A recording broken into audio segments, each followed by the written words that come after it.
7월 4일 쉴만한 물가교회 온라인 새벽 예배에 오신 여러분들을 주님의 이름으로 환영합니다.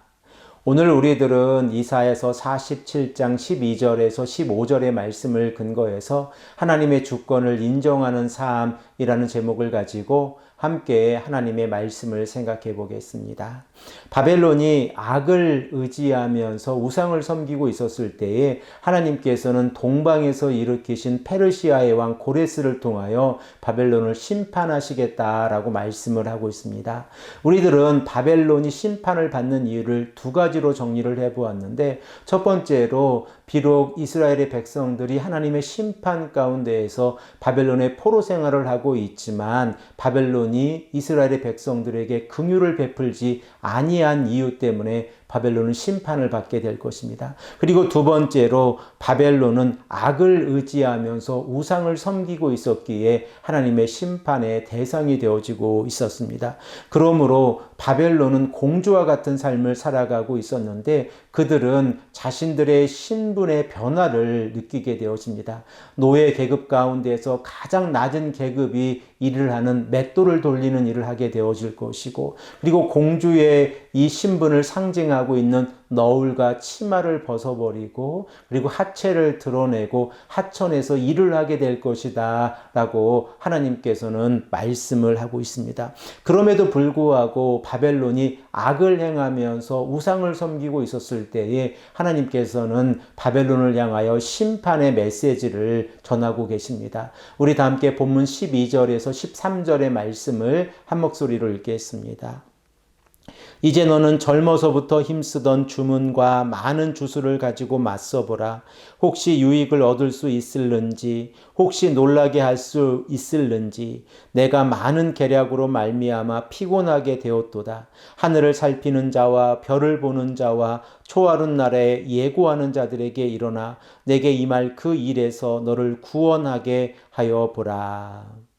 고대 근동의 사회 가운데에서 바벨론은 점성술로 유명한 나라입니다. 그리고 바벨론은 점성술을 학문으로 체계화시켰고, 그리고 이 체계화시킨 점성술과 우상을 결합하여서 우상을 섬기고 있었습니다. 그러므로 하나님께서는 바벨론이 그토록 중요하게 생각을 하고 있는 점성술과 우상을 이용해서 스스로를 구원해 보아라 라고 말씀을 하고 있습니다. 그러나 바벨론이 의지하고 있는 이 점성술과 우상은 바벨론을 구원할 수 없습니다.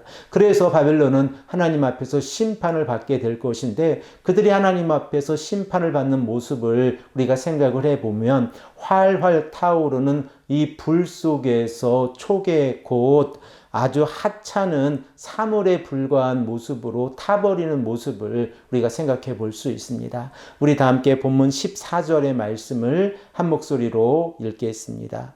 보라, 그들은 촉에 같아서 불에 타리니 그 불꽃의 세력에서 스스로를 구원하지 못할 것이라. 이 불은 덮게 할 숯불이 아니요 그 앞에 앉을 만한 불도 아니니라. 하나님께서 14절의 말씀을 통하여 우리에게 강조하고 계신 내용이 무엇입니까? 하나님의 심판이 바벨론에게 임할 때에 바벨론은 완전히 타버리게 될 것이다 라고 말씀을 하고 있습니다. 그리고 그들은 스스로를 구원할 수 없을 것이다 라고 말씀을 하고 있습니다.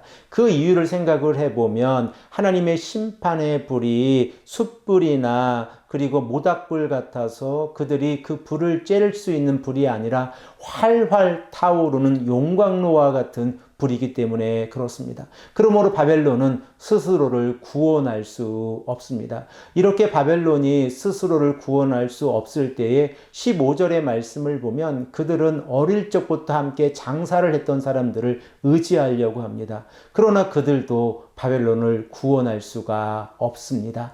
우리 다 함께 본문 15절의 말씀을 한 목소리로 읽겠습니다. 내가 같이 힘쓰던 자들이 내게 이같이 되리니 어려서부터 너와 함께 장사하던 자들이 각기 제 길로 흩어지고 너를 구원할 자가 없느니라.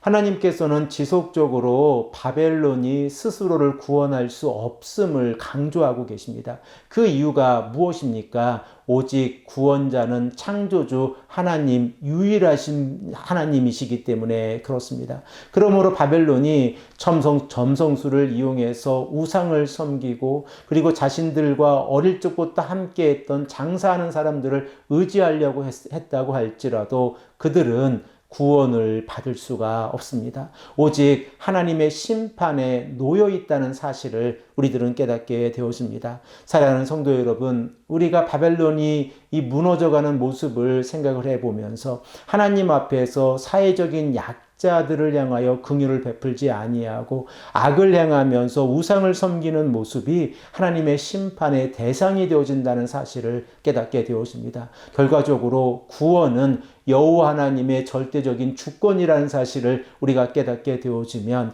바벨론이 하나님 앞에서 우상을 섬기고 악을 행하면서 심판을 받는 모습은 그들의 삶의 결과라는 사실을 깨닫게 되어집니다.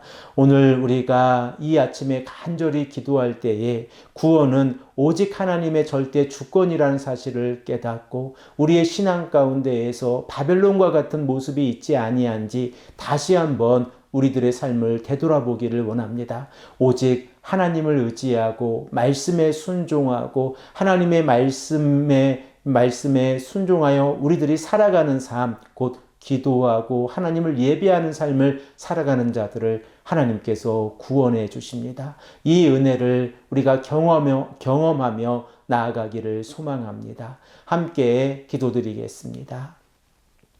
아버지 하나님 감사합니다. 오늘도 우리에게 말씀하셔서 여호와 하나님의 절대 주권이 얼마나 위대하고 그리고 우리에게 소중한지를 깨닫게 하시니 감사합니다.